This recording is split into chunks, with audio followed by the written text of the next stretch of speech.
Hi, നമുക്ക് രാവിലെ load ഓസ്ട്രിയയിൽ നിന്ന് ജർമ്മനിയിലേക്കാണ്. ഇതുപോലത്തെ റോളാണ് ലോഡ്. അത് നമ്മൾ കർട്ടൻ ഇങ്ങനെ ഓപ്പൺ ചെയ്ത് ഇതുപോലെ ബെൽറ്റ് അടിച്ച്, കുറച്ചുകൂടെ ഉണ്ട്, ബാക്കി കുറച്ചുകൂടെ ഉണ്ട്. ബെൽറ്റെല്ലാം അടിച്ചിട്ട് ഇവിടെ നിന്ന് പേപ്പറും മേടിച്ച് ഇവിടെ നിന്ന് ഇറങ്ങണം. മൊത്തവും 12-13 ബെൽറ്റുണ്ട്. സിമ്പിളാണ്, വലിയ ടാസ്ക് ഒന്നുമില്ല. അപ്പോൾ ബെൽറ്റ് അടി കഴിഞ്ഞ് വലിയ പണിയൊന്നുമില്ല. കാരണം ലൈൻ വണ്ടി പോയിട്ട് കെട്ടിയിട്ടുള്ളവർക്ക് ഇതൊന്നും വലിയ സീനല്ല. ഞാൻ കുറച്ചാൾ അങ്ങനെയൊക്കെ ആയിരുന്നു. അതുകൊണ്ട് ഇതൊക്കെ നമുക്ക് ജുജൂബിയാണ്. വലിയ പണിയൊന്നുമല്ല. ഒരു ദിവസം ഞാൻ കാണിക്കാം എങ്ങനെയാണ് ബെൽറ്റ് അടിക്കേണ്ടതെന്നൊക്കെ. അപ്പോൾ ലോഡും കാര്യങ്ങളൊക്കെ ആയി. അടുത്തവരാണ് ഈ CMR നമ്മുടെ സീല്, സിഗ്നേച്ചർ ഇതൊക്കെ വയ്ക്കുക. അത് കഴിഞ്ഞ് മാപ്പ് സെറ്റ് ചെയ്യുക, പോവുക. മാപ്പ് സെറ്റ് ചെയ്യണം, ഞാൻ കാണിച്ചു തരാം.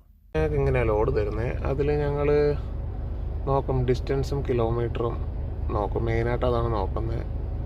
MD ഡിസ്റ്റൻസ് 110 കിലോമീറ്റർ ഉണ്ടായിരുന്നു ഇങ്ങോട്ട് വന്നപ്പോൾ. Distance load 776. അത് നമ്മൾ കോർഡിനേഷൻ ഞങ്ങൾ യൂസ് ചെയ്യുന്ന മാപ്പ് എന്ന് പറയുന്നത് ടോംഡോം എന്ന് പറയുന്ന ഒരു ആപ്ലിക്കേഷനാണ്. ടോംഡോം നമ്മുടെ നാട്ടിൽ എത്രത്തോളം ഉണ്ടെന്ന് അറിഞ്ഞിട്ട്, പക്ഷേ ടോംഡോം എന്നുള്ള ആപ്ലിക്കേഷനിലാണ് ഞങ്ങൾ ഇവിടെ ട്രക്ക് ഡ്രൈവ് ചെയ്യുന്നത്. കോർഡിനേഷൻ ഉണ്ടാവും. കോർഡിനേഷൻ അടിക്കുന്നു. റേറ്റ് കാണിച്ചു തരാം. ഇതാണ് പോകാനുള്ള കോർഡിനേഷൻ. അപ്പോൾ ഇതിൽ കണ്ടില്ലേ, പോസ്റ്റൽ കോഡാണ് 34366 എന്ന് പറയുന്ന ഒരു പോസ്റ്റൽ കോഡ് ഉണ്ടാവും. അത് ഇതിലുണ്ടാവുന്ന ഒത്തു നോക്കുന്നു, കൊടുക്കുമ്പോഴത്തെ ഡ്രൈവ് വരും. ഡ്രൈവ് കൊടുക്കുന്നു. ടണ്ണേജ്, സ്പീഡ്, ഹൈറ്റ് അതൊക്കെയാണ് കാണിക്കുന്നത്.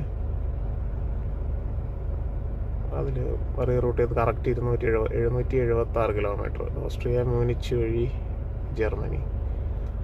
അപ്പോൾ ഇങ്ങനെ റൂട്ട് വരുന്നത്.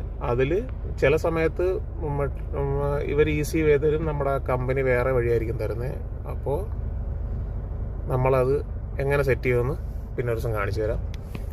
അപ്പോൾ ഇവിടെ നിന്ന് ഇറങ്ങാൻ സമയമായി. അപ്പോൾ വീണ്ടും കാണാം.